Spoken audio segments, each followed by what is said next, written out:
Boris y yo fuimos compañeros en la universidad,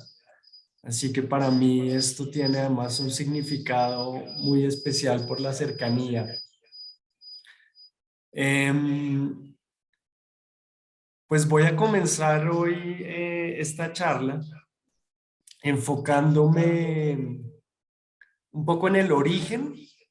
de lo que llevó a desarrollar planos vivos y de cómo, digamos, los primeros pasos que fui dando desde que estaba estudiando me fueron de alguna forma guiando al desarrollo de esta visión integral. Antes de empezar, quisiera saber si el tema del audio está bien o si estamos teniendo complicaciones con estática o con alguna cosa.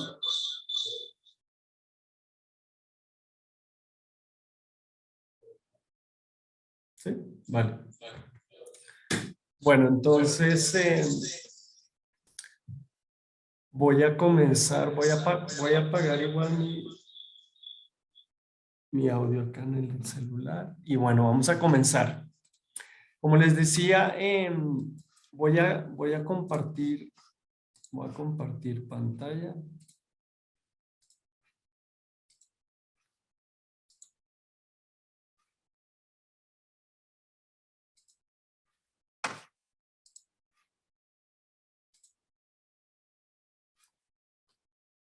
Eh, ¿Me confirman que estén viendo la presentación?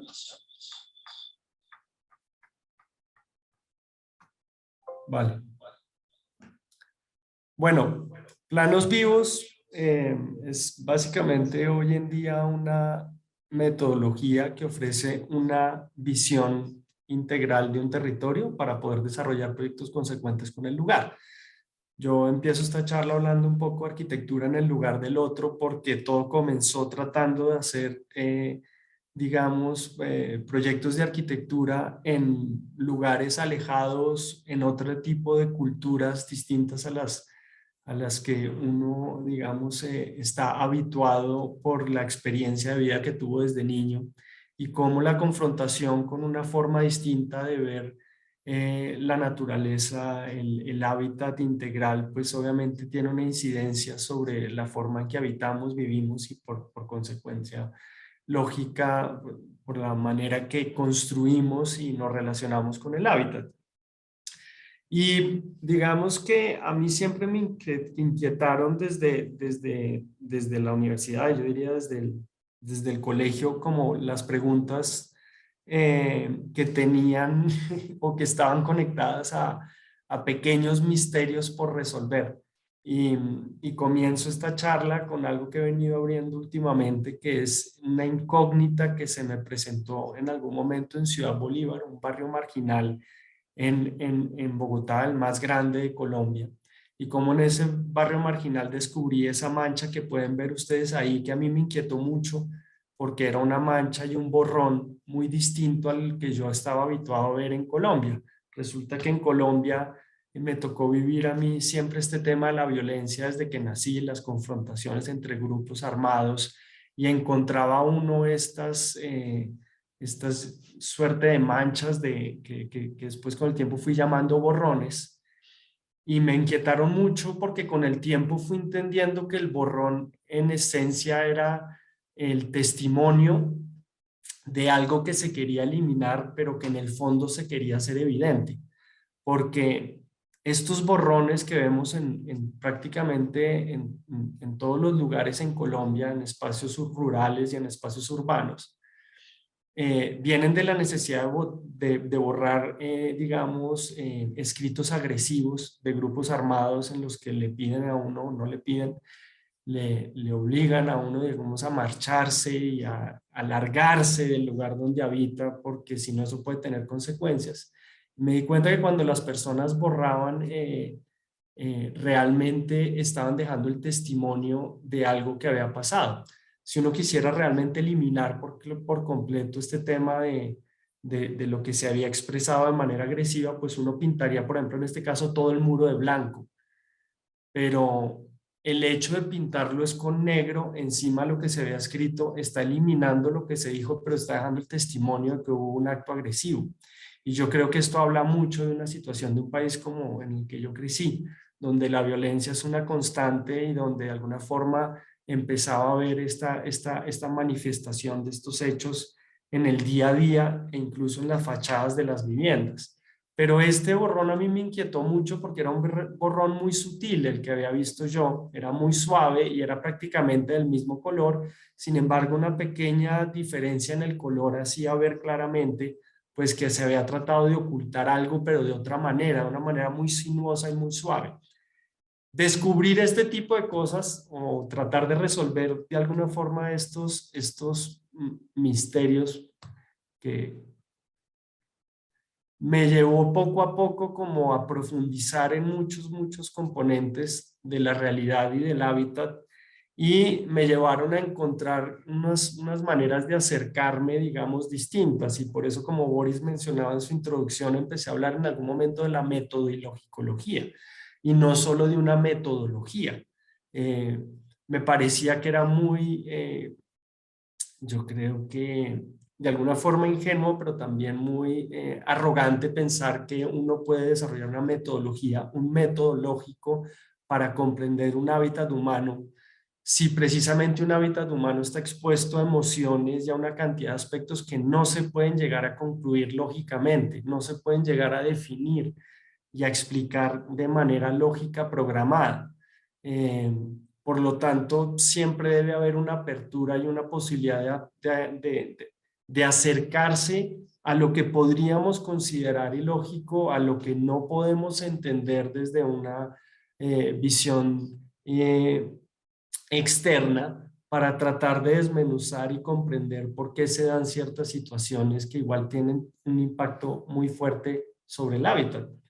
Y si vemos, digamos, la manera en que nosotros actuamos en la vida, podemos tomar decisiones muy lógicas y desde el inicio de nuestra existencia y tal vez definir que vamos a estudiar una u otra cosa, pero de pronto un día va uno a una fiesta y conoce uno una persona que le encanta y al otro día abandona todos estos planes y termina viviendo en Australia, haciendo otra cosa que no se imaginaba por una emoción muy fuerte que sintió. Entonces, esta cantidad de situaciones a las que estamos expuestos, pues hacen que la definición de un proyecto urbano, un proyecto arquitectónico, tenga muchos condimentos y muchas dificultades, y que la posibilidad de creer que nosotros vamos a desarrollar algún modelo, un modelo absoluto para definir y lograr un hábitat totalmente equilibrado y perfecto, pues es de alguna forma una utopía a la que siempre vamos a aspirar, pero que vale la pena comprender y por lo menos hay que buscar reconociendo que siempre vamos a estar expuestos a esta cantidad de situaciones, llamémoslas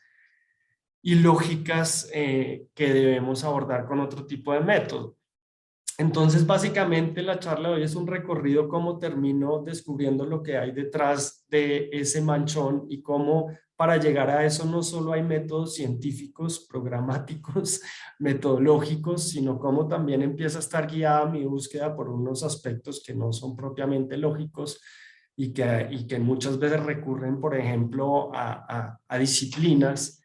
como el arte, donde realmente uno se está exponiendo a buscar alternativas que van más allá de la razón y que están guiadas por cosas que finalmente no se pueden explicar.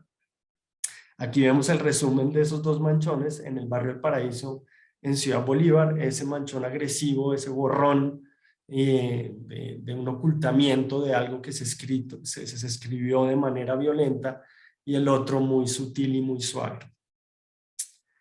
Para introducir un poco y para dar un contexto de la charla, pues Colombia, como la mayoría de países en Latinoamérica, tiene como, digamos, distintas condiciones, climas, hábitats, y de alguna forma, en algún momento y hace unos años, en un proyecto con mi esposa, desarrollamos un modelo múltiple que buscaba entender, digamos, y aproximarse a la realidad de nuestro territorio desde tres atmósferas o situaciones distintas. Una era lo que llamamos el hábitat particular o hábitat específico, que se refiere a ciertas culturas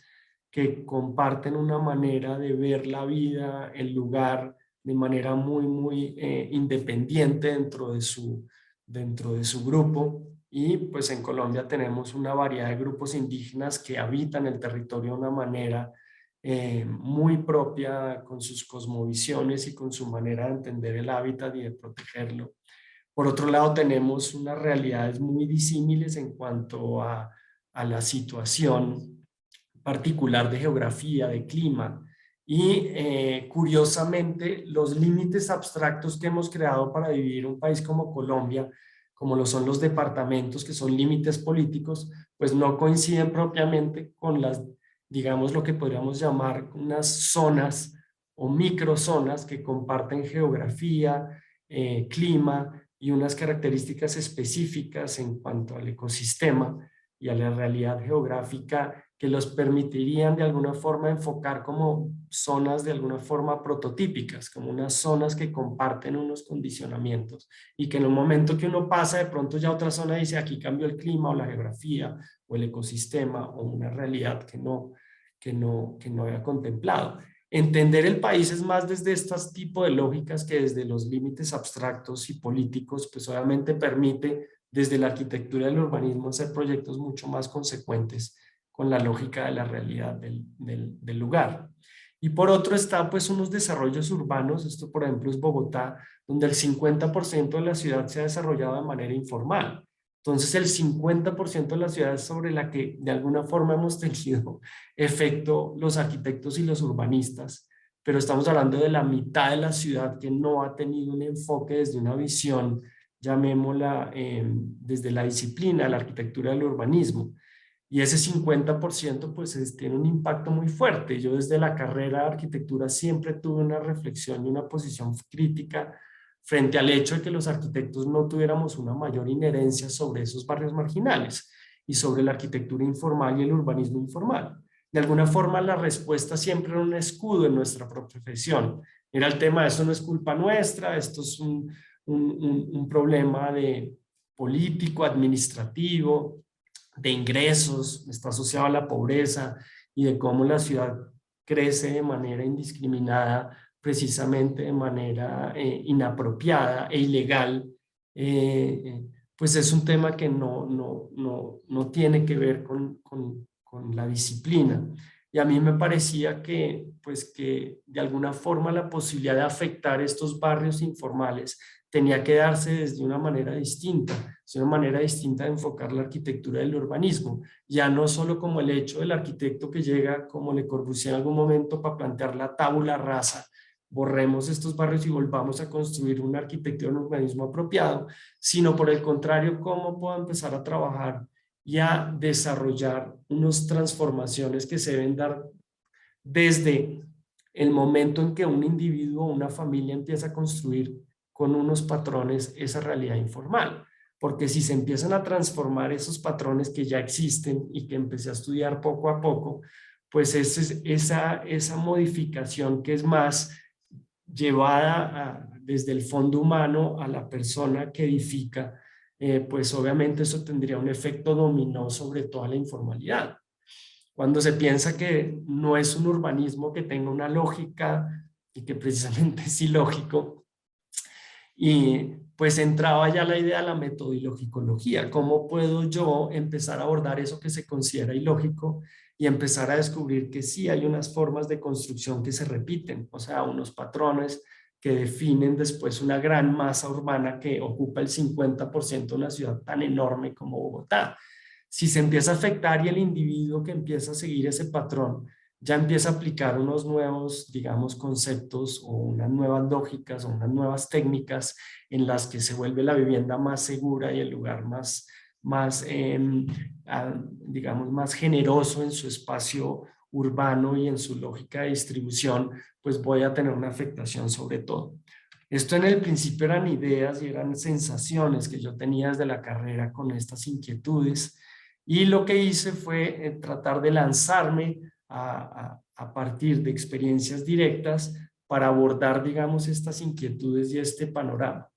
Lo primero que debo aceptar, digamos, es que mi visión de la arquitectura no se dio simplemente por un hecho de una deducción lógica,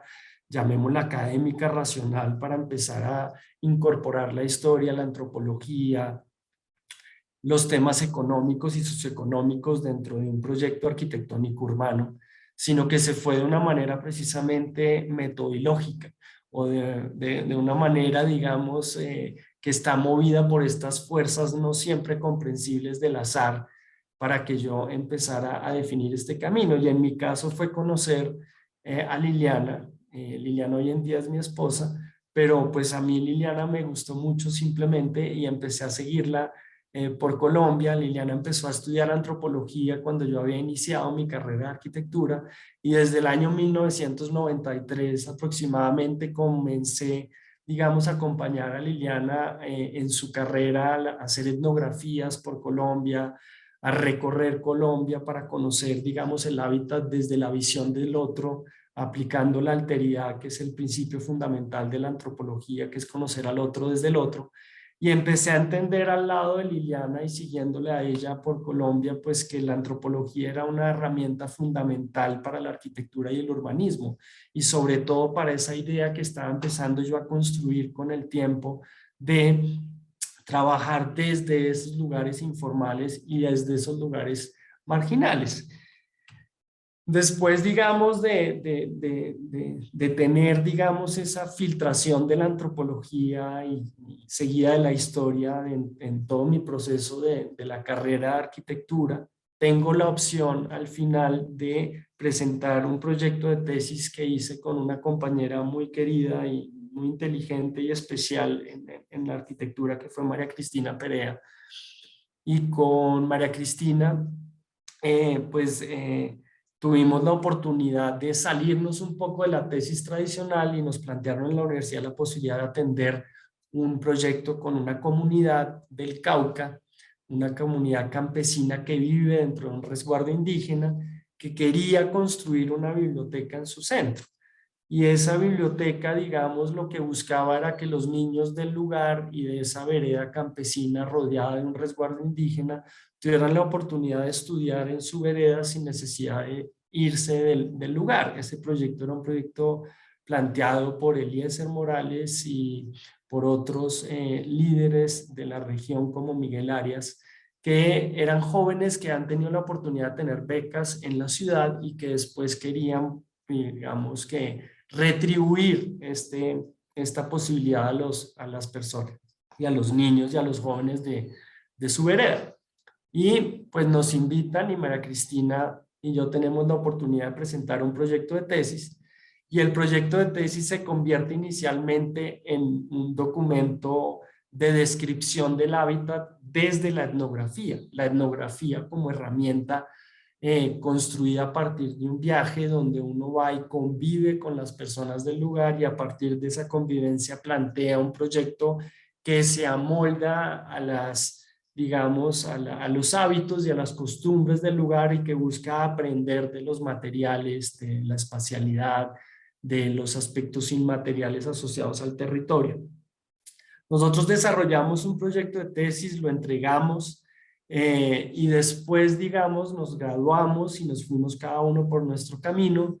Yo me fui a trabajar en la reconstrucción del eje cafetero y en la reconstrucción del eje cafetero me familiaricé con la guadua porque es una región muy rica en este material del bambú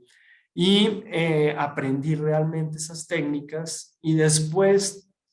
cuando ya estaba terminando un año y pico después de eso, había gestionado y me habían otorgado unas becas, una posibilidad de ir a Harvard y otra a la Politécnica de Cataluña. Finalmente decido irme a la Politécnica de Cataluña y cuando ya tenía pasajes, el programa, día de fecha de inicio de mi maestría, que era sobre, de alguna forma, la visión de proponer un urbanismo consecuente con el lugar y de alguna forma con visión hacia lo que hoy en día llamamos sostenibilidad. Me llaman de la Embajada del Japón porque los miembros de la comunidad de Guanacas habían gestionado recursos y me llamaron para ofrecerme la construcción de este proyecto, pues que tenía 60 millones de pesos en ese momento de entrega por parte de la Embajada del Japón, que realmente son muy poquitos recursos. Yo llamo a María Cristina, le pregunto si se quiere ir, ella finalmente me dice que no, El país estaba en una situación muy delicada a nivel de seguridad y decide pues no participar. Y yo tengo que ir a la embajada del Japón a confesar que es un proyecto de tesis de universidad, que pues lo que se había hecho a nivel de arquitectura no se podía construir, pero que valía la pena replantearlo todo con la experiencia que yo había tenido en el eje cafetero de conocimiento de la Guadua, y desarrollo todo un nuevo proyecto arquitectónico y estructural con un amigo que conocí en el eje cafetero, que fue Herbert Ramírez, un ingeniero, y él de alguna forma logra hacer el cálculo estructural de todo el diseño a nivel de arquitectura con el componente del aguado. Me voy yo a vivir a Guanacas y empiezo a percibir y a sentir lo que es vivir en un hábitat totalmente distinto, donde la calidad de vida pues no se mide por los patrones habituales del urbanismo. Empiezo a darme cuenta pues que allá, como ven en la imagen, el tráfico a casa no es un problema, y que el hecho de vivir en un lugar donde probablemente no hay tantas autopistas, pero hay estos caminos donde la gente realmente recorre todo a pie, tiene una cantidad de factores muy positivos a nivel de salud, como el hecho de la confluencia de culturas, de unas tradiciones ancestrales indígenas, luego campesinas, empiezan a estar matizadas por este, digamos, este influjo de cosas contemporáneas, la llegada de la Iglesia Católica o la llegada de Sony Entertainment Television, y cómo todo esto va marcando estos patrones de esta fusión de culturas, que es finalmente lo que define Latinoamérica. Y me empiezo a enfocar mucho en la calidad de vida y en la esencia de este lugar, en la que se mezclan todos estos patrones tradicionales. Entonces ve uno, por ejemplo, aquí está lo que llamamos esta zorra, como la llamamos en Colombia, que es esta pequeña carreta movida con un caballo, que le ha puesto este amigo Lázaro dos retrovisores de una Dodge para tener mayor visión de campo, y cómo esta realidad que se repite en Latinoamérica y la calidad de vida está centrada en el hecho del hábito mismo y del día a día, de los aspectos que definen el día a día, como en este caso me empecé a dar cuenta en Guanacas que era una tradición sacar estas canecas plásticas, y uno encontraba a los niños siempre le echaban el agua caliente, calentada en fogón, con un poco de agua fría, y esta idea del jacuzzi tan sencillo, pues era un parte de la naturaleza cultural de Guanacas, y empiezo a documentar la vida del lugar y cómo la materialidad y lo que hoy en día llamamos en planos vividos el universo objetual empieza a definir realmente la calidad de vida, pero una calidad de vida esencial basada en el hábito de cada región. Esto, pues ahí están los dos, Miguel y Eliezer, que eran los líderes que querían hacer, digamos, el proyecto desde un inicio. Y el proyecto que se desarrolla, lo que buscaba era, de alguna forma, un objetivo mucho más grande que el de la biblioteca después de hacer el estudio y el análisis. Lo que ven en blanco, ahí pequeñito, era el lote que tenía la comunidad, que era un lote pequeño de unos 7 de frente por 12 de largo, donde quería ubicar la biblioteca. Pero resulta que se había hablado, y lo que yo había oído es que en esa región no había urbanismo, no había una lógica de implantación en el lugar, que eran puras casas dispersas, pero que poco a poco se había ido formando en este crucero, en este cruce de vías, ya como algo parecido a un pueblo de estos lineales que se forman en las vías. Esto es bien interesante porque al hacer el estudio, pues empieza uno a comprender que realmente sí, estas casas aisladas venían de un modelo de la cultura indígena tradicional que había en el sector, que no era una cultura que se centrara en un edificio como La Maloca, como pasa en el Amazonas, sino que cada familia siempre tuvo su casa aislada, y la casa más importante de reuniones era la casa del cacique. Pero las casas que se construían de manera aislada estaban perfectamente ubicadas de acuerdo a la lógica geográfica y climática del sector. Y había una serie de aspectos que siempre buscaban garantizar en su implantación, que no fuera un sitio donde pudiera haber un derrumbe, que hubiera cerca una fuente de agua y que fuera un lugar estable, bien protegido. Entonces, esa lógica de hábitat que estaba construido bajo esos patrones empezó a cambiar en un momento con el cruce de estas vías, donde la vía, digamos, interior de esta pequeña vereda que era esta, de casas aisladas, empezó a tener en este cruce de una vía, digamos, municipal relativamente importante, un punto donde siempre se bajaban las personas que venían en la chiva, en el transporte público. Y poco a poco empezó a abandonarse la lógica de la comprensión del territorio y del hábitat por geografía, por clima, por ubicación cerca a un acuífero, por la ubicación dándole prelación a lo comercial, porque si todos en el cruce se estaban bajando, pues resultaba apropiado poner ahí una tiendita que siempre iba a tener buena venta, mientras que una tiendita o un punto alejado pues no iba a tener el mismo impacto. Entonces empieza a primar la lógica comercial sobre la lógica del hábitat y de la comprensión del territorio, y eso es algo que vemos mucho en Colombia o en Latinoamérica, que de pronto tenemos unas poblaciones de un lugar construido donde se inunda, donde no están las mejores condiciones para hacer una población, pero donde se va desarrollando ya por una circunstancia más que todo comercial. Y me empecé a dar cuenta además en el lugar que había un desprestigio total de los materiales tradicionales. Las casas allá se construían en guadua y en tierra, y todas esas casas tradicionales tenían unas bondades muy, muy especiales que se fueron transformando más en el modelo de buscar lo que se llama en Colombia construir en material. Y a mí me generó mucha duda eso desde que llegamos con Titi, con María Cristina en 99, en el año 1999 a hacer la tesis, pues porque veía uno que de alguna forma los materiales tradicionales como la guadua, la tierra, la roca del lugar, nunca tuvieron a alguien que los publicitara, porque finalmente no eran productos que se comercializaran, mientras que el ladrillo, el bloque, la teja, asbesto, cemento fueron claramente promovidos por la industria, y se fue generando la idea de que una casa en estos materiales es una casa digna, bien construida y resistente, mientras que obviamente la arquitectura en tierra, en guadua, en materiales tradicionales, en fibras, pues era una casa deficiente, atrasada. Esto pues resulta bien interesante porque al hacer el estudio, y esto me tomó muchos años, empecé a entender que las casas tradicionales empezaron a perder su valor desde que empezaron a introducirse elementos muy pequeños que rompieron su lógica sistémica desde la construcción tradicional, como la puntilla. Resulta que cuando llegó la puntilla, pues muchas personas empezaron a utilizar la puntilla para unir la guadua, y cuando uno mete una puntilla en una guadua lo que está haciendo es realmente generando la fisura perfecta para dividir y romper la guadua. Y cuando uno hace toda una construcción reemplazando los bejucos que enlazan con fibras que funcionan precisamente a tensión, toda la superficie de la guadua y del componente, pues obviamente está rompiendo el modelo. Y si después las casas con el tiempo que han sido utilizadas puntillas empezaban a caerse, empezó toda una generación de desprestigio de estos materiales tradicionales que realmente habían abandonado una lógica sistémica de construcción que venía de antaño.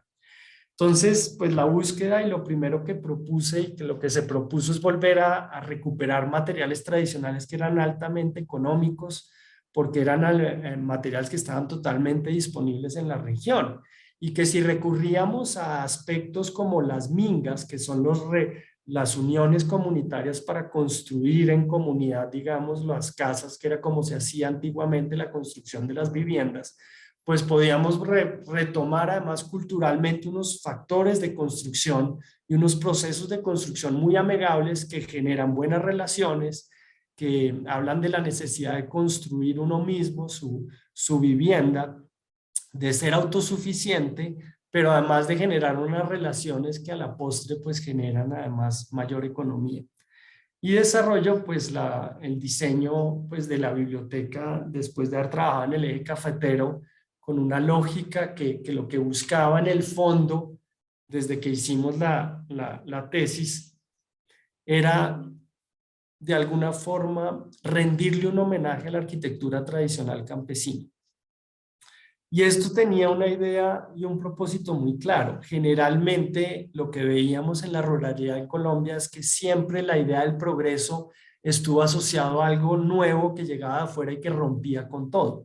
Esto pasó pues desde la llegada de los españoles cuando vinieron con un modelo, llamémoslo abstracto, generalizado, que es este modelo de la plaza, como lo vamos a ver, la iglesia, la casa del gobernante, con una nueva arquitectura.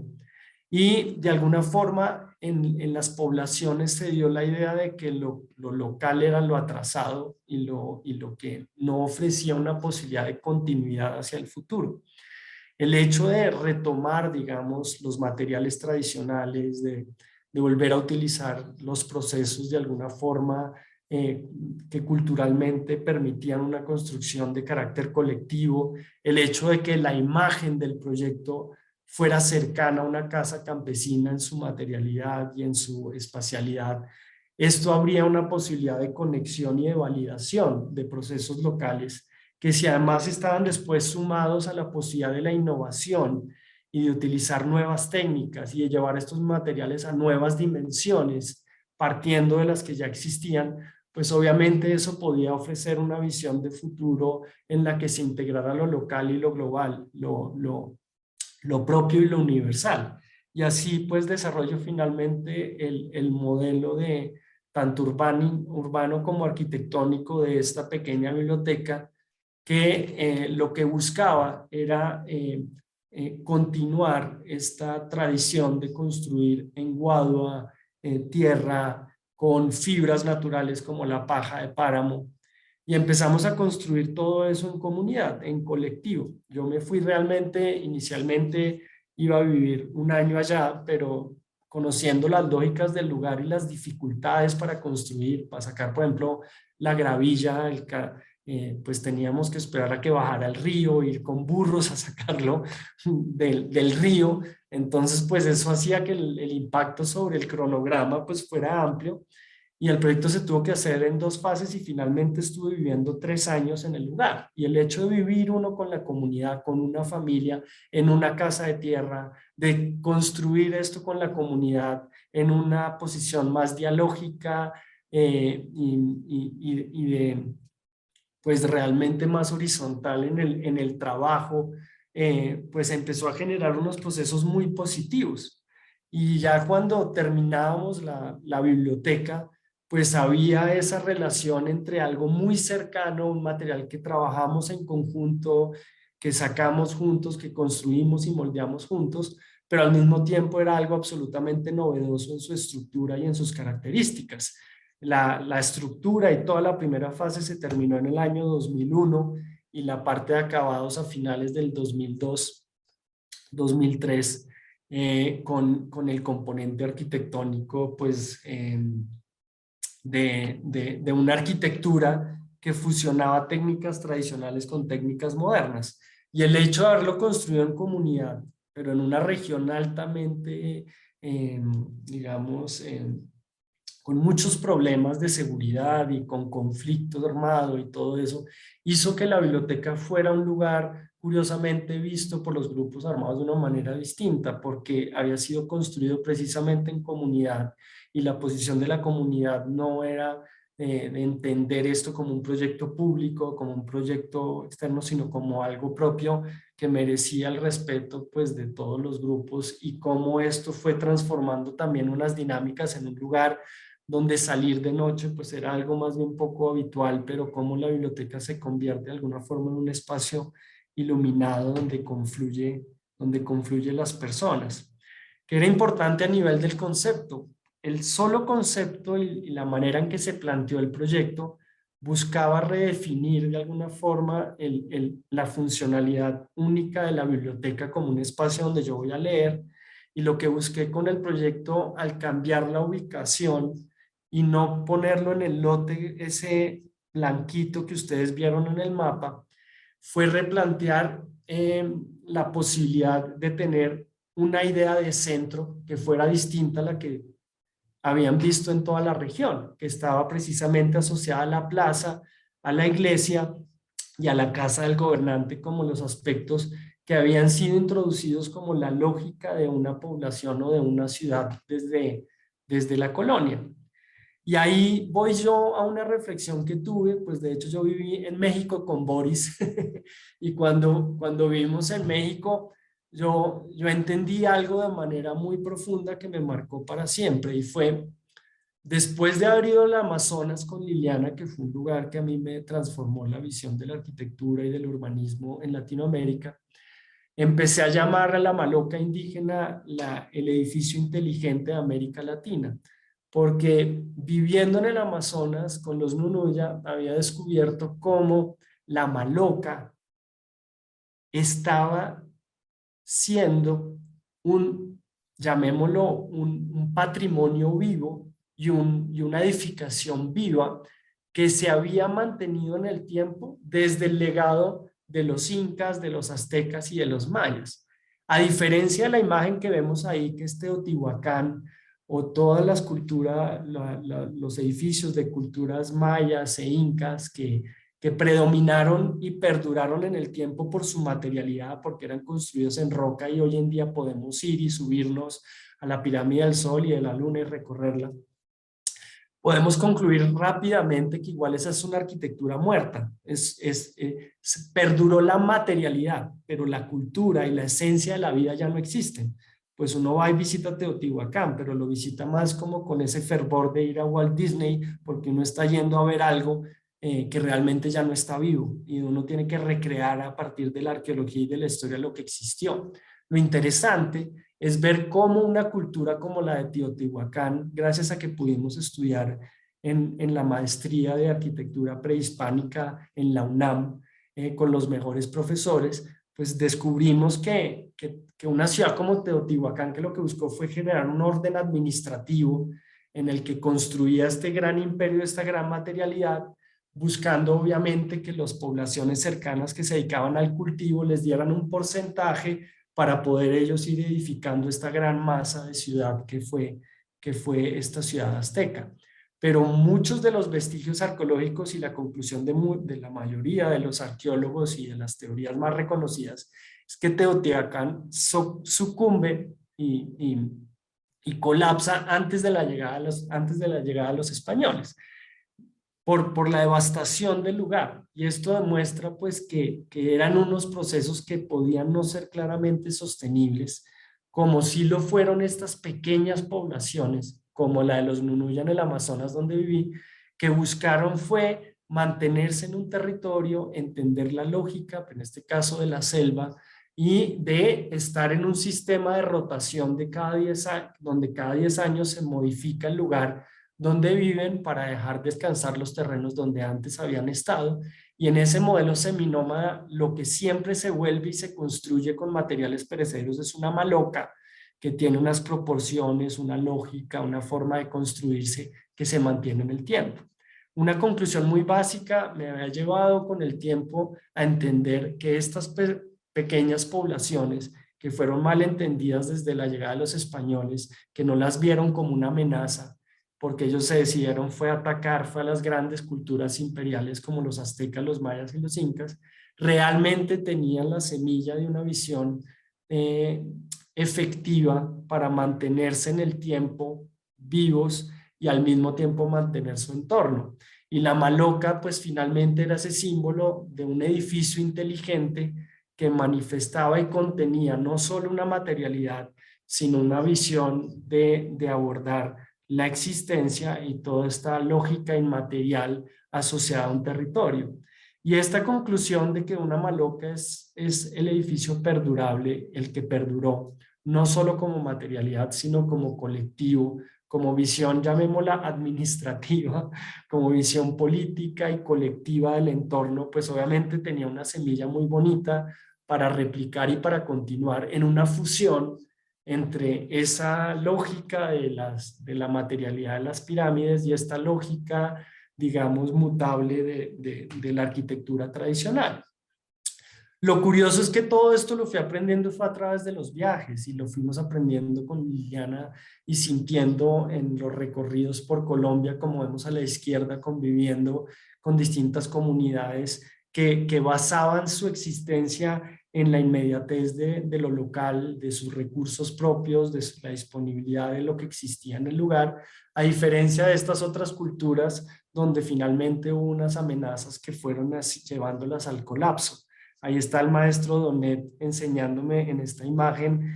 cuando llegamos a Teotihuacán, que todos fueron a subirse a la pirámide del Sol y él me agarró por la espalda y me dijo, ¿para qué vas a ver esto? Si tú quieres ver cómo funciona un lugar de estos, vamos a lo importante, te voy a mostrar cómo cagaban los aztecas. Y me lleva a ese pequeño hueco y me explica que son esos los factores de vida de los que depende, digamos, la continuidad de un gran imperio y no propiamente solo la arquitectura simbólica.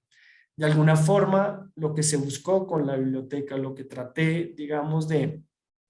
generar fue un proceso colectivo de reflexión alrededor del territorio y del espacio, donde la biblioteca rompía ese modelo de la plaza, de la casa del gobernante y de la iglesia como los edificios más importantes, algo que viene desde la colonia, con una reflexión muy pequeña que les fui haciendo yo a raíz de la cultura, y es, ¿qué es una biblioteca? Entonces decía, el lugar donde vamos a educarnos porque hay libros. Pero era muy interesante ver que la biblioteca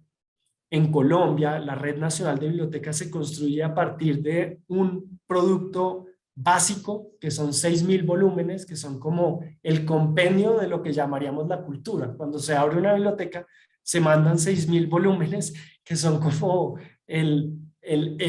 paquete de la cultura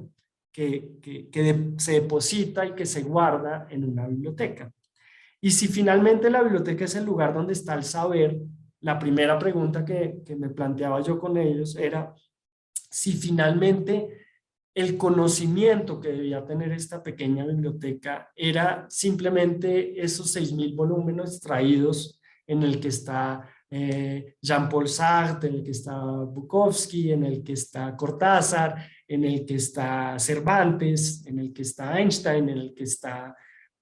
Simone de Beauvoir, si eso realmente iba a llegar a tener el impacto que esperábamos en la región. Y empezamos a hablar entonces, bueno, pero ¿cuál es la cultura del lugar? ¿Y cuáles serían los libros del lugar? Y fue muy interesante porque estábamos hablando de una población como tantas en Latinoamérica donde todo se construye a partir de la oralidad y de la palabra. Cómo la oralidad y la palabra fueron construyendo una continuidad, digamos, de una manera de entender el territorio y el hábitat, donde la arquitectura y los procesos tradicionales estaban en el voz a voz del abuelo al papá y del papá al hijo, explicándole cómo el embarrado en Guadua con bejucos generaba un sistema eficiente y llamémoslo sismorresistente, porque tenía todas las características de comprensión de un material que se había ido domando con los años. En el fondo eso es un proceso científico. A partir de experimento en error, ellos habían encontrado una manera de encontrar un sistema de construcción absolutamente eficiente en el tiempo, factible, ¿sí? Dentro de sus recursos que se mantenían en el tiempo, y que ellos mismos habían confirmado en reuniones en las que yo tuve, porque cuando hablábamos de la posibilidad de construir en Guadua, ellos me dijeron que no querían en las primeras reuniones de manera decidida algo en Guadua, sino que lo querían en lo que ellos llamaban material ladrillo, concreto y tejas de las prefabricadas. Finalmente la reflexión nos llevó a darnos cuenta entre todos que las casas más bonitas del lugar eran casas antiguas que llevaban 90, 100 años paradas por los abuelos, construidas por los abuelos, que eran en Guadua y en tierra, que tenían unas alturas enormes, eran ventiladas, eran amplias. Y de reflexión en reflexión fuimos llegando a la idea de que sí podíamos construir algo desde la materialidad y que eso que íbamos a construir no era solo una biblioteca donde habían unos volúmenes externos, sino que tenía que ser una biblioteca enfocada en la cultura del lugar, y que si la biblioteca prima lo escrito, debíamos llevar también la palabra y transcribir también los relatos y la historia del lugar. Y ahí cambió el nombre de Biblioteca Casa del Pueblo, porque nos dábamos cuenta que la mayoría de las personas solo habían hecho hasta quinto primaria, y cómo de pronto hasta tercero primaria, digamos, el hecho de no tener todo el conocimiento de la lectura como algo aprendido desde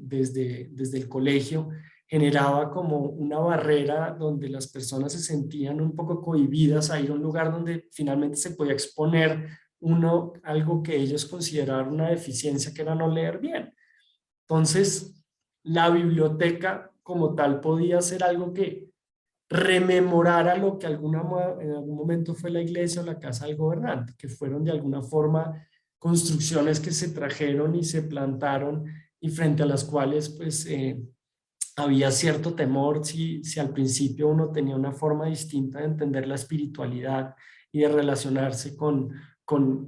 lo que podríamos llamar una idea de Dios, porque finalmente al entrar a una iglesia pues ya había una imagen muy clara y una manera de comportarse que estaba asociada a ese edificio. Entonces, abrir las reflexiones creo que yo fue el primer proceso importante de lo que es Planos Vivos, y es los proyectos desde su origen, desde su concepto y desde su filosofía, pues vale la pena hablarlos con la comunidad y discutirlos con la comunidad y plantearse, digamos, el fondo de lo que puede llegar a ser la funcionalidad sin darse como un hecho. Y ahí pues fíjense que con los años me empecé a dar cuenta que por ejemplo en Francia, cuando un filósofo y político como André Cox plantea que las catedrales de la modernidad son los centros culturales, pues en el fondo está hablando todavía de esa misma idea que tenía la iglesia de llevar la religión y la espiritualidad como algo que se lleva como un producto y que se trae y que ya está, tiene su libro y tiene su espacialidad y tiene su forma. Y de alguna forma, esta idea de entender los centros culturales como un producto que se lleva a todas partes, pues estaba de alguna forma en contravía, con una variedad cultural y con una diferencia que se manifiesta y que todos conocemos, todos los que somos latinoamericanos conocemos, porque de población en población vamos descubriendo unos matices y unas formas muy diferentes de ver la vida, así como todos desde niño empezamos a reconocer la diferencia en el otro, en el amigo más cercano, en el compañero, en el hermano, y cómo yo puedo tener dentro de una misma familia personas, hermanos y hermanas totalmente distintos en su manera de entender el mundo y de ver el universo, y cómo entender la cultura como algo, digamos, en lo que hay unas marcadas diferencias, reconociendo la cultura del lugar, había un propósito muy importante. Y el cambiar el nombre a Casa del Pueblo era simplemente porque ellos consideraban que estaban construyendo un pueblo, y el hecho de decir que es la Casa del Pueblo como colectivo, pues ya se quitaba el miedo de la biblioteca como un espacio de, pues allá hay como un tema académico, y se volvía simplemente pues la casa de mi pueblo, la casa donde yo soy bienvenido y donde yo puedo estar. Y eso finalmente pues llevaba a plantear que ese proyecto construido entre todos de manera colectiva con los materiales locales tuviera también en su interior y en su contenido una manera distinta de enfocar y de entender lo que entendemos por cultura. Ahí por ejemplo, esta foto fue 10 años después. Yo viví allá 3 años, me fui, volví 10 años después, y el que está ahí es mi hijo Matías, sentado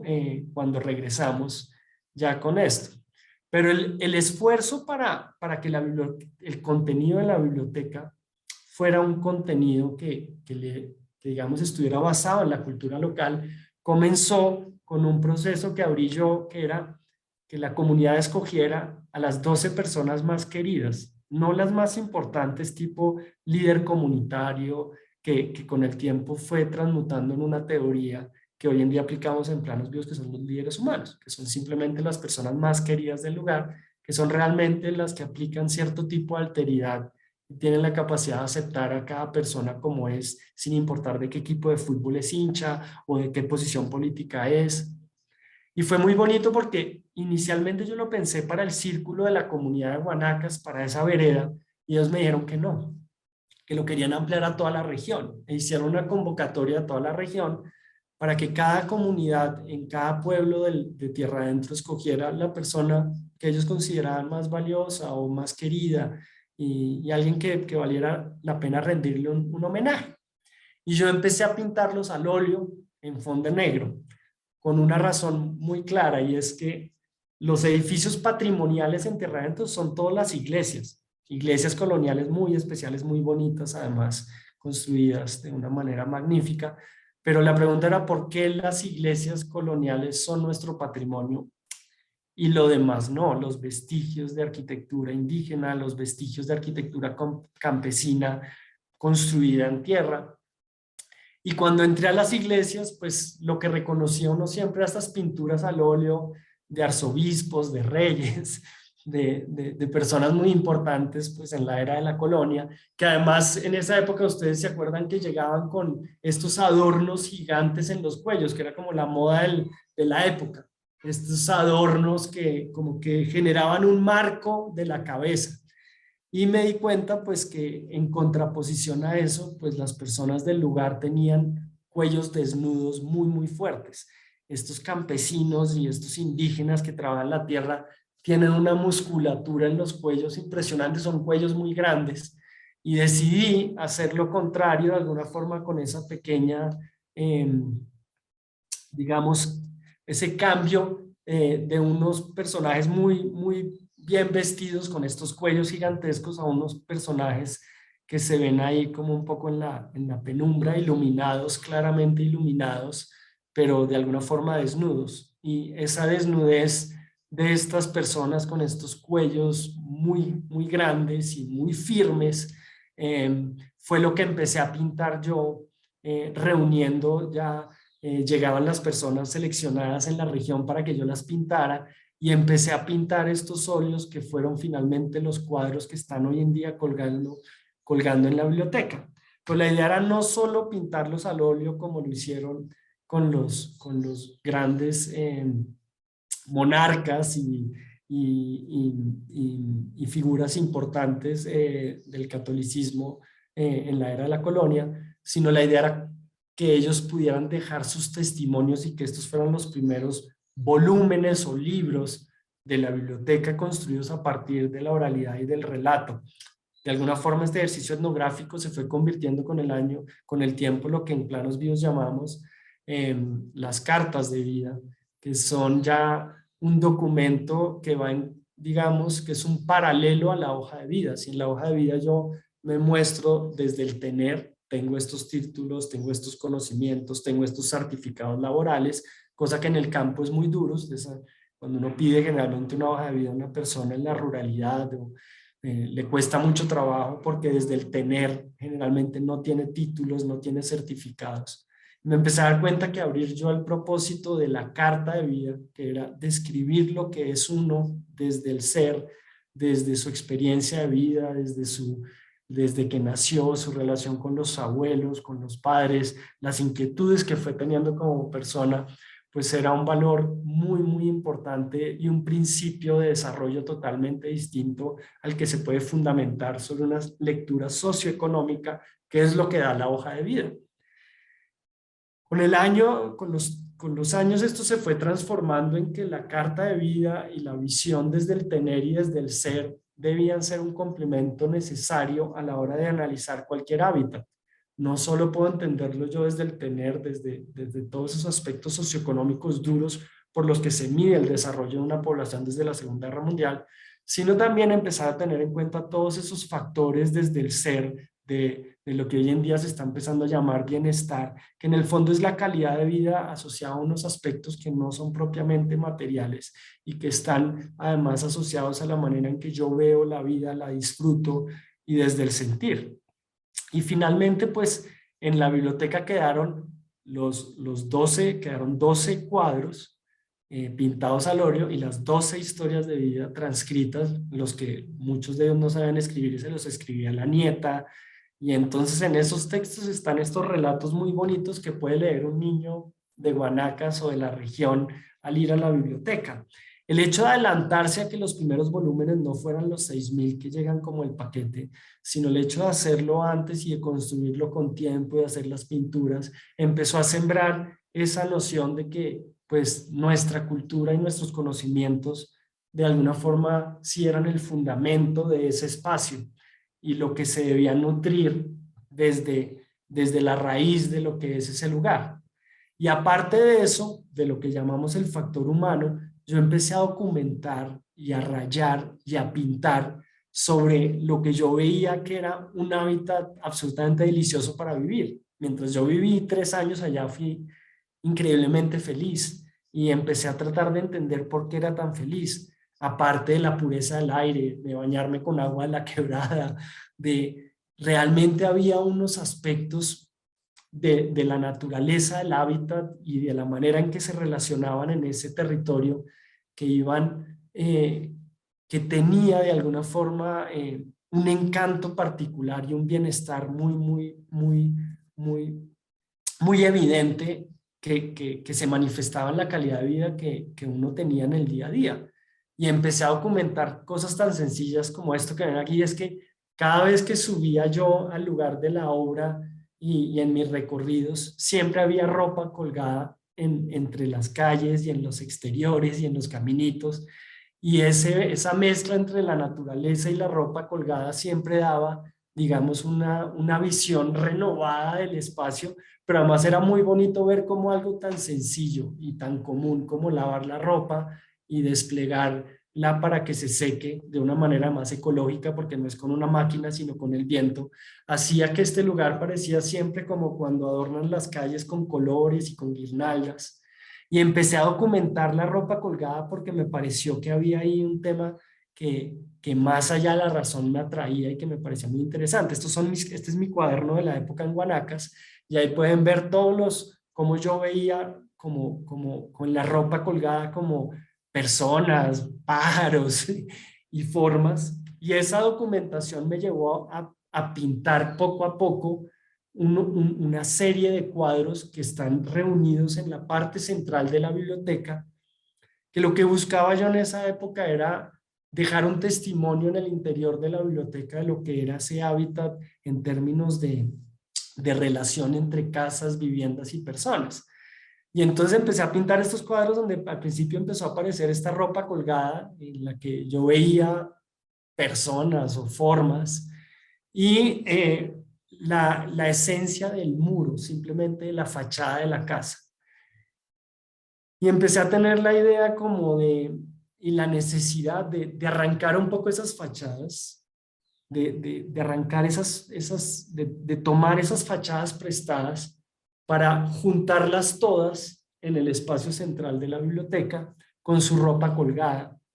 y con los elementos más básicos que encontraba yo. Como ven, en la parte de arriba siempre las culatas las remataban y dejaban esto abierto con una lógica bioclimática bastante inteligente para que el aire caliente siempre estuviera saliendo y uno veía como una profundidad negra siempre saliendo en las fachadas y empiezan a ser como pedacitos de casas o casitas que empiezan a estar como pintadas de manera, digamos, abstracta y que yo empiezo a colgar por necesidad. Yo no tenía dónde colgar los cuadros estos de la región mientras estaba construyendo la biblioteca y empecé a colgarlos en unos muros. Esto es ahí abajito de la biblioteca. Y, y como eso quedó ahí expuesto y puesto, pues la gente empezó a relacionarse con los cuadros y tenían opiniones críticas sobre los mismos. Generalmente se burlaban, decían que qué era eso, que yo pintaba como un niño chiquito, que eso lo pintaba cualquiera. Y esas reflexiones, pues hasta las burlas y la sonrisa que generaban o las reflexiones que generaban empezaron pues como a producir cierta dinámica y después alguna de estas personas me empezó a decir que esos cuadros allá, que ya no me cabían más, que dejara uno en la casa del otro y después en el otro y se empezaron a replegar esas pequeñas casitas pues alrededor de Guanacas y abrir esa reflexión que pues realmente era en torno a un hábitat que estaba construido a partir de cada unidad de vivienda, pero una unidad de vivienda que finalmente estaba descubriendo yo que se vivía en colectivo. Y después el siguiente elemento que empecé a introducir fue este de los letreritos. Como les contaba, pasó de una lógica de entender el territorio y implantarse de acuerdo a la lógica del territorio de la geografía, a empezar a ofrecer productos y venta de cosas. Entonces aquí dice eh, y, y fríos helados. Entonces esos letreritos donde las personas empiezan a escribir en su fachada que vendo helado o vendo bolis o vendo refrescos era un ingreso económico distinto ya al del cultivo y cómo empezaba eso a permear las fachadas y la lógica del urbanismo y de las viviendas local. Y aquí vemos cómo empezaron estos cuadros a repartirse por las casas y en el proceso mismo descubrí yo finalmente algo que uno utiliza la palabra descubrimiento con toda la ironía y con todo el absurdo, porque era simplemente entender algo que llevaba manifestándose por muchos, muchos años en estas regiones. Y es el hecho de que la lógica de cohesión y de relacionamiento no está marcado por los principios del urbanismo clásico del parque, del andén, del espacio público en relación con el espacio privado, sino que está marcado por pequeños hechos y objetos que tienen una trascendencia de relacionamiento fundamental en el territorio. Y ahí descubrí yo, como digo yo,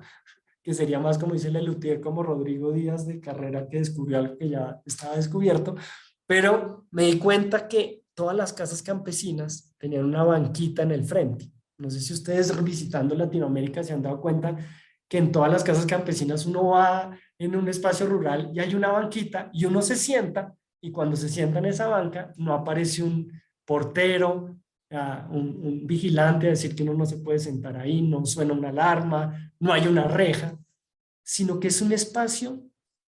donde uno se puede sentar y donde es bienvenido. Y esto tiene un impacto muy, muy importante sobre la relación en cualquier hábitat, pero sobre todo en este, y una reflexión muy profunda para sembrar en las ciudades. Y es el hecho de que el espacio público no inicia por una administración pública, sino inicia desde el deseo del privado y la intención del privado de ofrecer un espacio para los demás. Y los campesinos lo tuvieron siempre, y los indígenas, obviamente antes, pero desde estos bancos que ponían enfrente a sus casas. Me di cuenta yo que yo me la pasaba sentado en los bancos de todas las personas de las familias, que yo siempre me sentaba en una banquita y que se armaba una charla y ahí llegaban todos los vecinos y todo el mundo estaba charlando realmente en el frente de una casa que es de un privado, pero que estaba compartiendo. Y el hecho de entender lo público desde lo privado, pues obviamente tiene un efecto. Entonces, simplemente haciéndole, dándole un nombre especial, le puse Banco de la República. Como ustedes saben, el hecho de que una palabra tenga tantos significados me permitía a mí hablar de la importancia de las bancas campesinas, otorgándole digamos, este término bonito de que el banco digamos, de nuestra república y de lo que entendemos por democracia está precisamente en el hecho de que todos podamos abrir un espacio para los demás, incluso en la diferencia, compartir, y que ese gesto pues varía obviamente una mención y un testimonio fundamental en la biblioteca como espacio central. Por eso en la biblioteca, finalmente en el espacio central están los cuadros que rodean el espacio central, que es la suma de todas estas fachadas puestas al servicio de los otros con sus bancas, con su ropa colgada, con sus paisajes, con sus filtros negros de oscuridad, como esa lógica debería mantenerse en el tiempo. Y lo que buscaba es rendirle homenaje a ese espacio central de la biblioteca, es ese hábitat particular, porque el día que no haya bancas en Guanacas, que se pusiera la reja, que hubiera un vigilante que protege la fachada, se cambiaría por completo una dinámica que es del todo positiva para el lugar. Estas, por ejemplo, ya son imágenes yo viví 3 años allá, había renunciado a mis becas. Cuando regreso, digamos, a la ciudad, mis amigos y las personas cercanas me preguntan que si me va a cortar el pelo y me va a poner serio y va a hacer arquitectura contemporánea. Y curiosamente después se abre, desde esa época, en el 2003, en el 2004, obtengo y me otorgan el Premio Nacional de Arquitectura en esa época que fue muy, muy polémico de alguna manera porque se hablaba de una bienal y del Premio Nacional de Arquitectura como algo que homenajeaba la arquitectura moderna. y de alguna forma me vi en la posición o me pusieron en la posición de empezar a defender un tipo de arquitectura que era moderna, no propiamente porque utilizara el acero y el concreto, sino porque lo que buscaba era ser contemporáneo por la manera en que se entiende un lugar, se aprovechan materiales locales que tal vez no han sido publicitados de la debida manera, que incluso pueden llegar a ser rechazados como en comparación en Guanacas, y cómo potenciar esos modelos de desarrollo basados en las tradiciones locales. Y curiosamente, pues los premios le abren a uno y los reconocimientos otros campos de acción muy importantes. Inmediatamente me invitan a un concurso que lo hace el, el grupo de ingeniería más importante de Colombia, que está desarrollando las autopistas del café, para hacer la infraestructura de una de las vías turísticas más importantes en Colombia, que son las autopistas del café.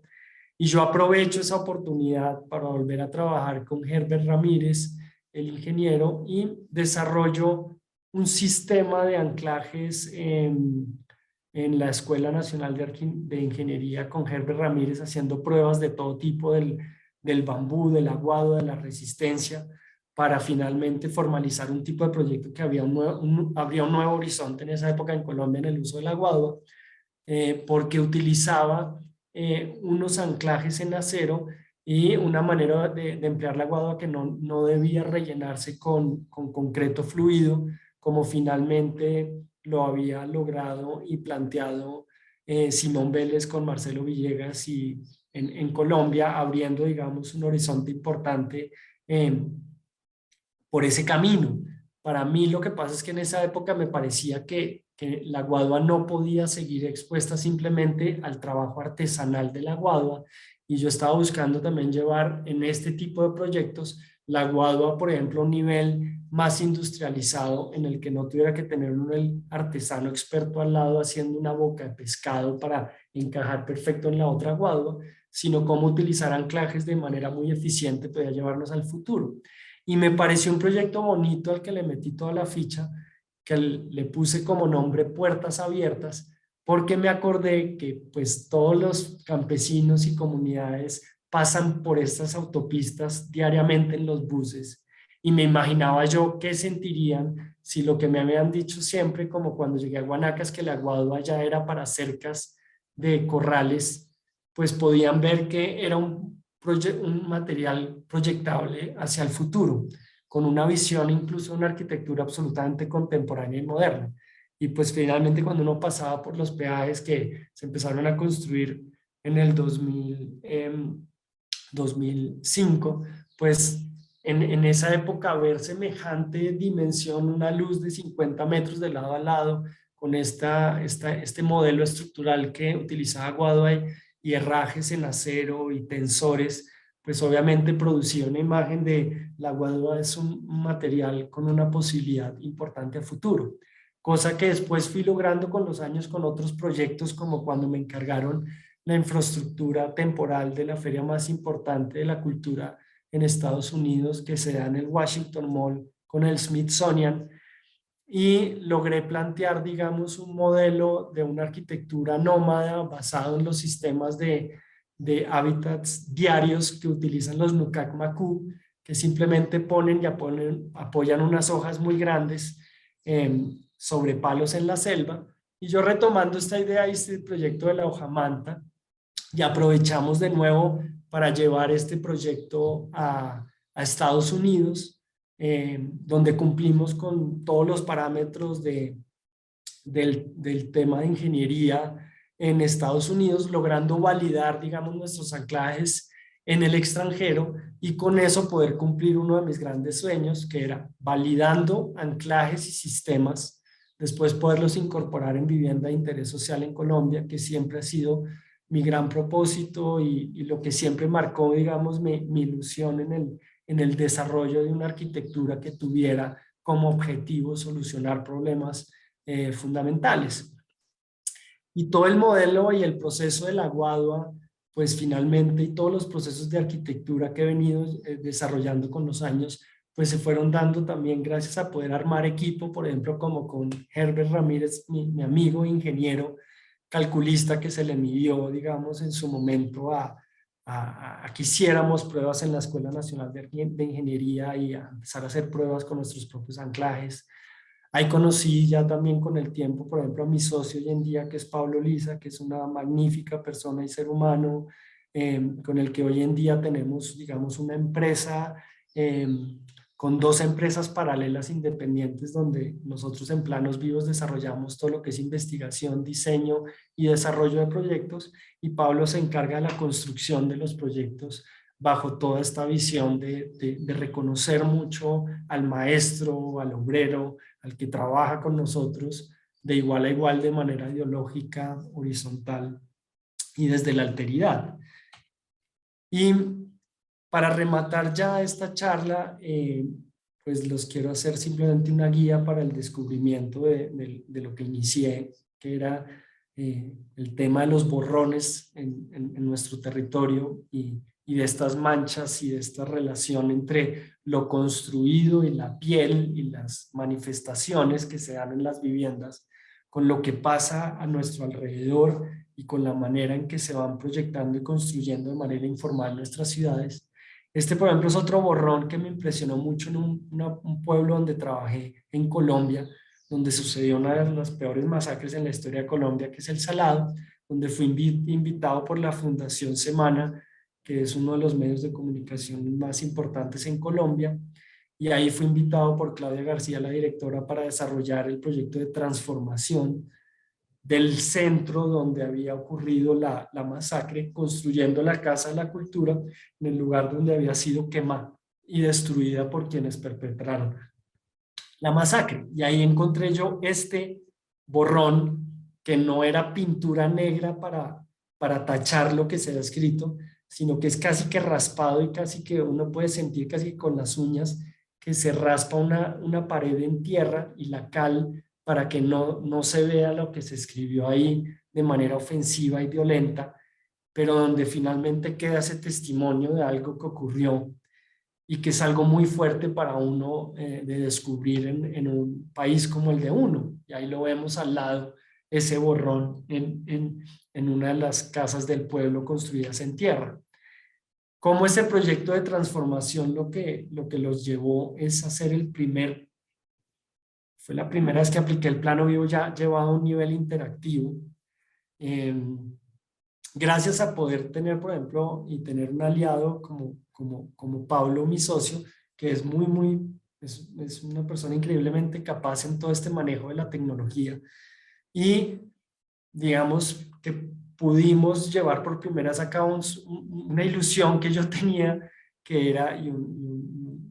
una intención muy clara de tener un plano donde ya no solo tuviera una información física de llenos y vacíos, de morfología urbana, de movilidad como la que usamos los arquitectos y los urbanistas, sino donde tuviera un plano en el que le pudiera dar clic en cada árbol, vivienda, calle y ver la vida asociada a la calle por los hábitos que se dan, los juegos que suceden, la manera en que se disfruta ese entorno, la manera en que se vive la casa, la razón por la que se sembró un árbol por parte de un antepasado. Cómo toda la historia viva y los hábitos podían vincularse a una nueva idea de plano, al plano del futuro, donde ya no simplemente tengo un street view, que es algo meramente material y físico, sino de tengo una visión integral de la vida desde la cultura asociada a la manera de habitar ese entorno urbano, rural o suburbano. Y ahí vemos claramente pues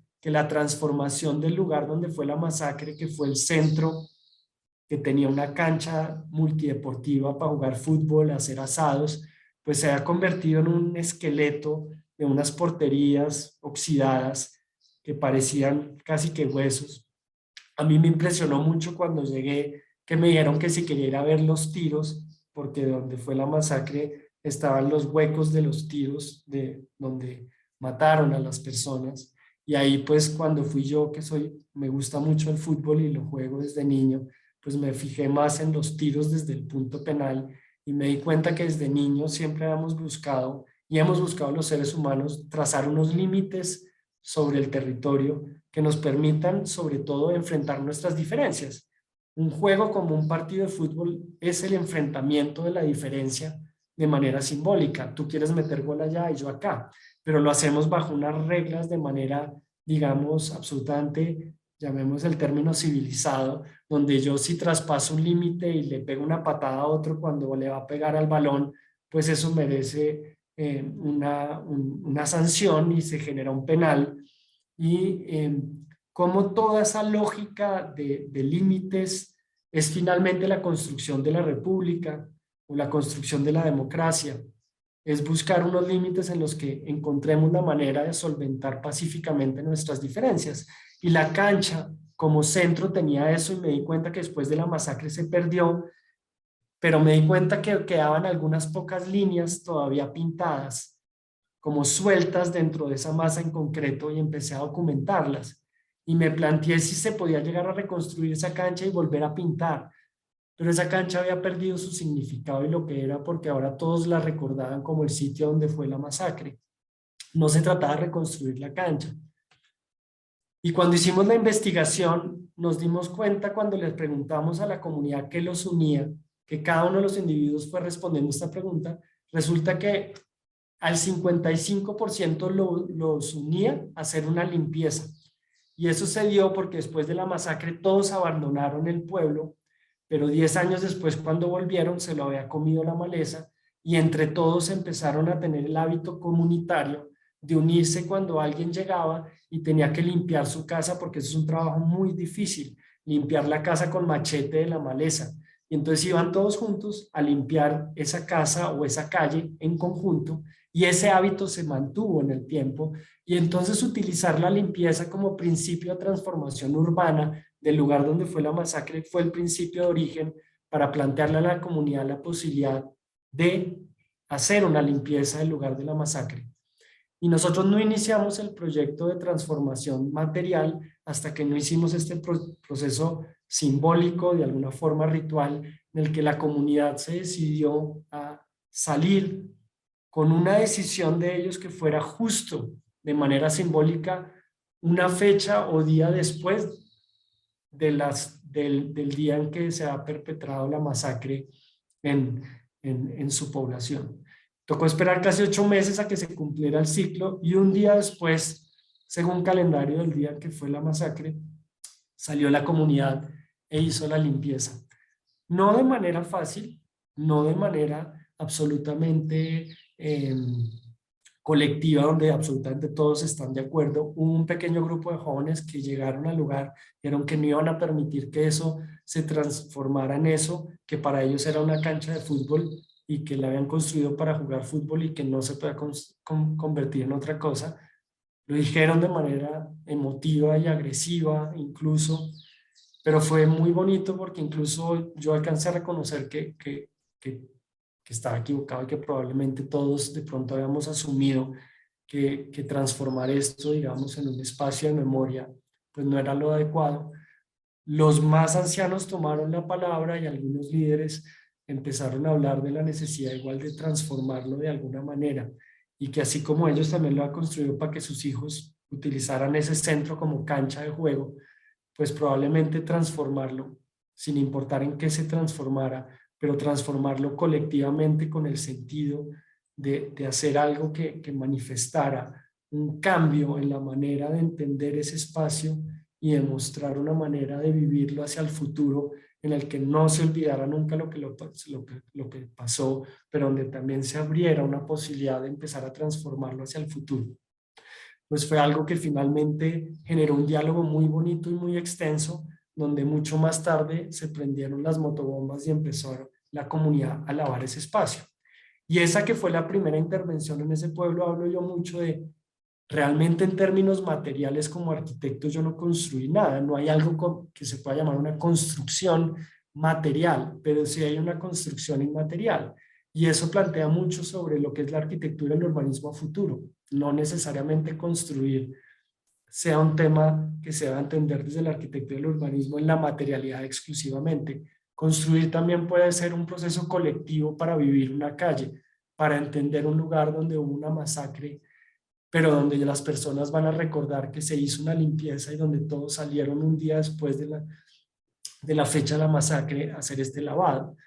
Entonces, cuando yo mostraba después, este fue el proyecto más importante que yo hice en una comunidad, me decían, ¿pero qué hizo? No hizo nada. De hecho, no podría cobrar porque los honorarios de arquitectura se dan un porcentaje sobre lo construido y acaso ni siquiera se da. Pero lo interesante es ver que fue justo después de la transformación de esto a nivel de ritual y de simbolismo que pudo detonar, digamos, de manera positiva el proyecto de transformación con el proyecto de material que habíamos propuesto con una nueva casa del pueblo, que lo que buscaba era volver a comprender antes de la masacre en qué estaba centrada la vida, en cómo los campesinos vivían en esa región alrededor del tabaco, cultivando, cómo jugaban en las calles de arena y cómo convertir eso en un urbanismo a futuro de concreto o de asfalto no tenía sentido y propusimos todo un urbanismo como de muritos de contención que van generando terrazas de arena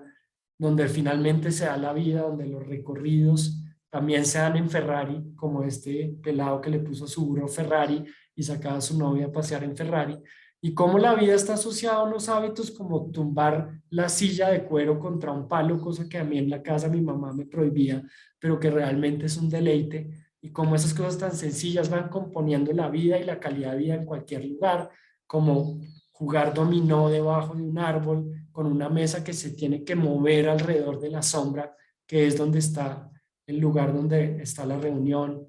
la música, el juego. Y así, por ejemplo, este proyecto de transformación que incluía que los muros de los ranchos no fueran muros, sino tejidos hechos por las mujeres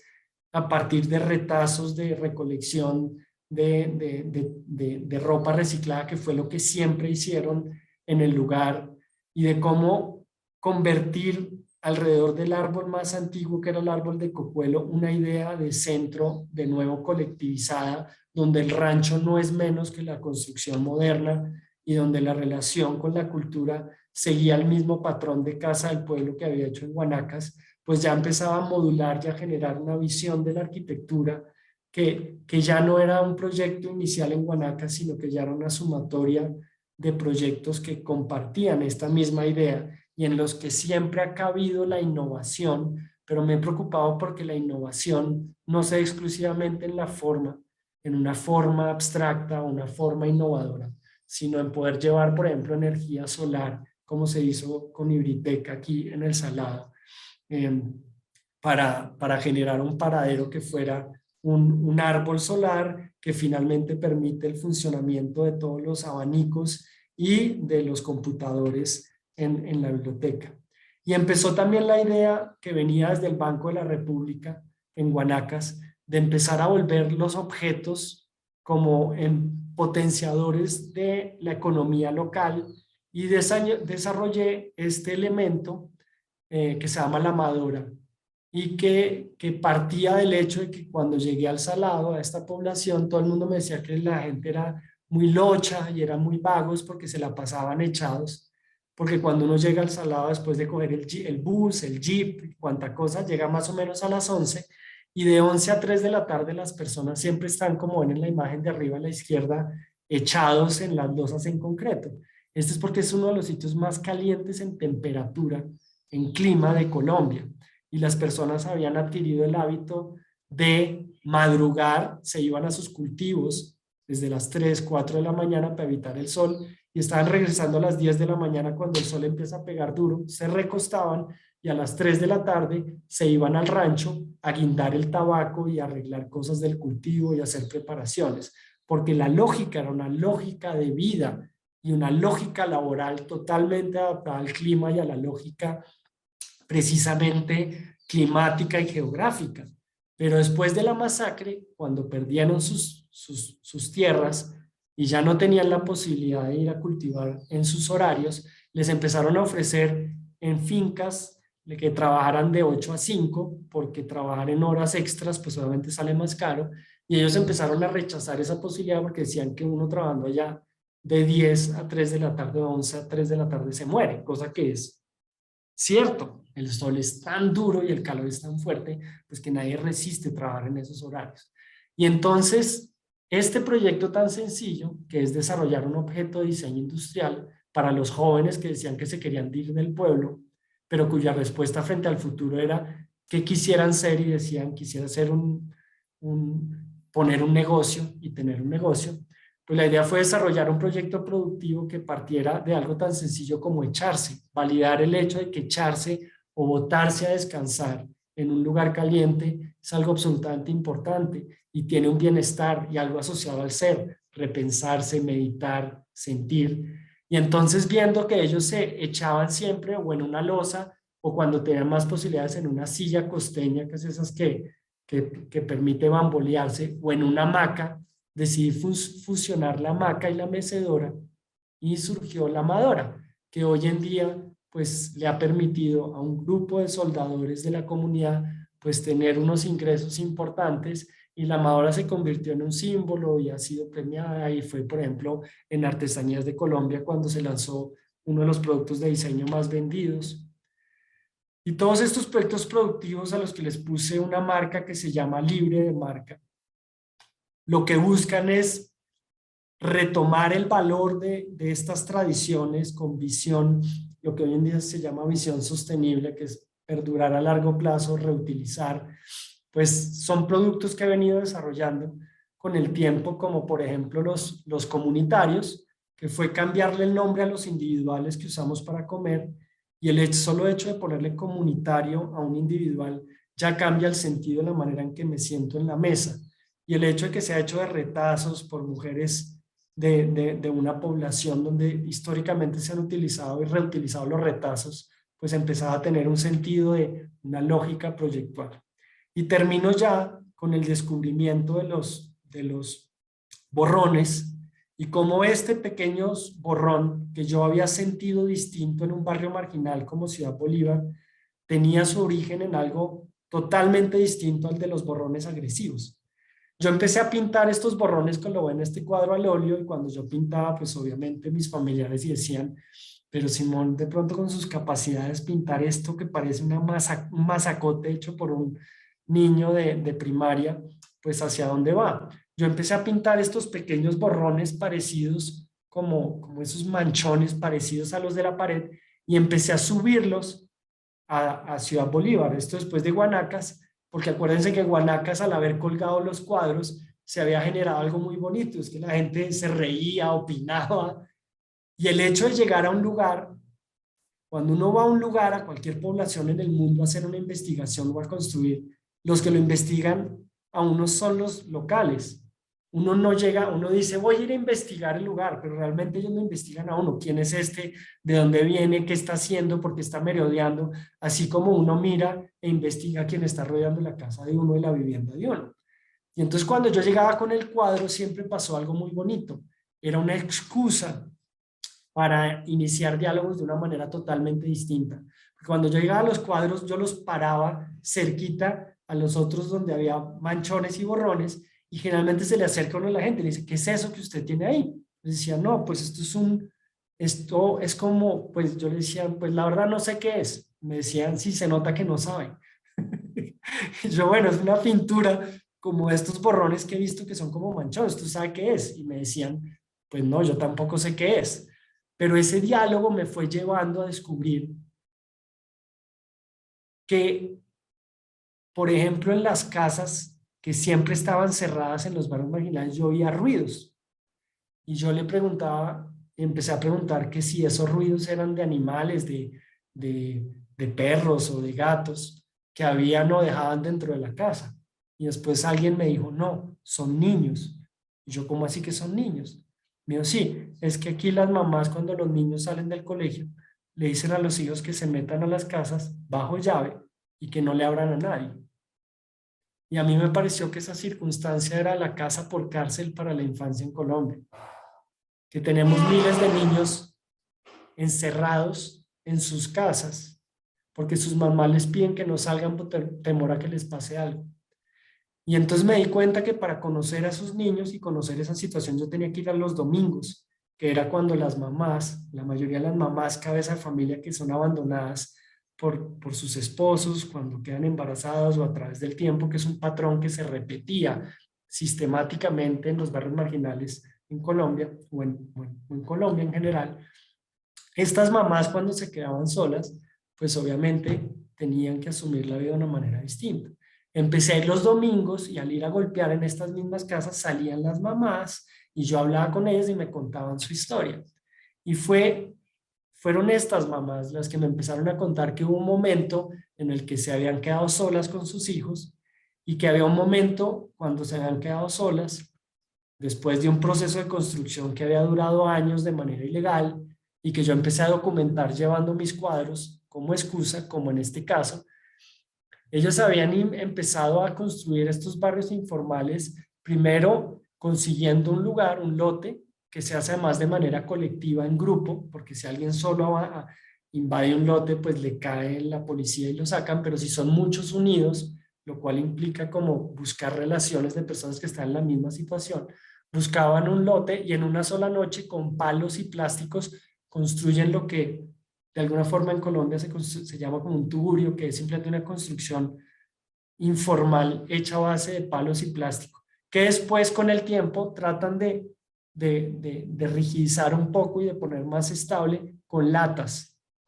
y paneles en madera, y finalmente reemplazan esa piel de latas y de madera por bloques en arcilla con cemento, y después la aspiración de todos es poder echar una losa en concreto, lo que llaman la plancha,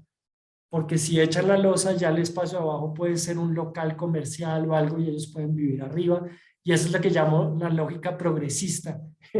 de la realidad latinoamericana, que no sale adelante sino que sale hacia arriba, que se eyecta como hacia la luna y que va construyéndose hacia arriba. El caso es que estas mamás me contaron que cuando se quedaban solas sin su esposo y toda la manutención de sus hijos dependía de ellas, empezaban a escribir un letrero porque lo que menos querían era dejar a sus hijos y trataban de mantener una estabilidad desde su casa para no tener que dejar a sus hijos solos. Y ahí salían y escribían sus letreros, escribían como estos cuadros que yo empecé a reproducir copiando inicialmente los letreros: peluqueo a máquina, transmito capacitación costurera, lavo ropa sucia, remiendo, adorno tortas, cuido bebés, curo con hierbas, sobo, hay tinto. A mí me empezó a aparecer y yo sentía profundamente que estos letreros eran un testimonio absolutamente claro de quiénes somos y de la situación en la que nos encontramos. De esta población que busca sobrevivir ofreciendo lo que buenamente sabe hacer, ¿sí? Pero que tiene unas de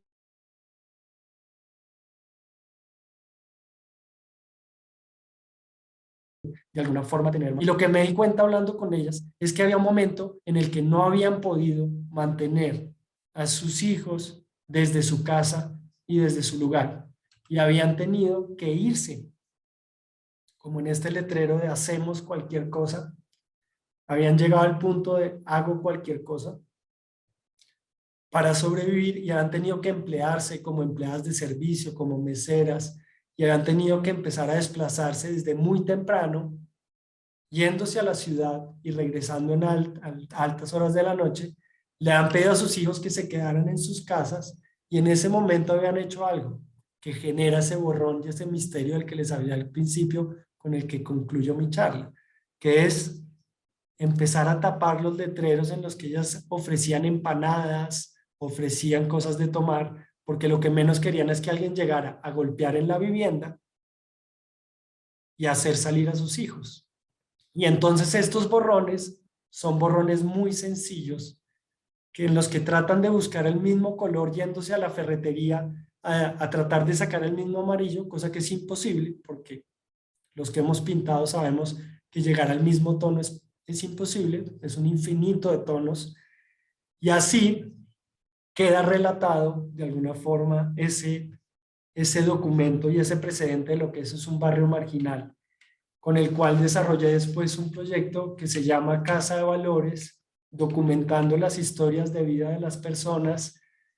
haciendo una obra artística alrededor de una mujer que lava ropa y que cuenta la historia de lo que significa vivir en un barrio marginal, construir su propia casa y depender de oficios básicos hasta el punto de llevar esta, digamos,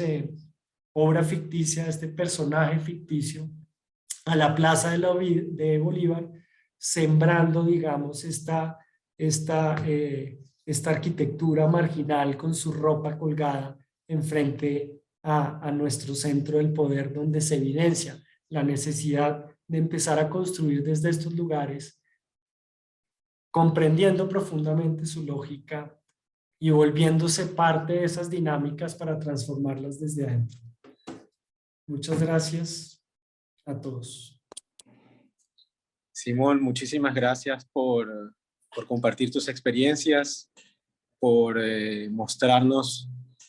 lo que la arquitectura nos puede dar y nos enseña, y el campo tan diverso de acción al que estamos expuestos y al que tenemos que volvernos muchísimo más sensibles. Te enviamos un abrazo muy grande y ojalá podamos tener la excusa y la oportunidad de tenerte por acá físicamente. Querido Simón, un abrazo muy grande. Bueno, un abrazo muy grande. Gracias a todos. Chao, muchas gracias.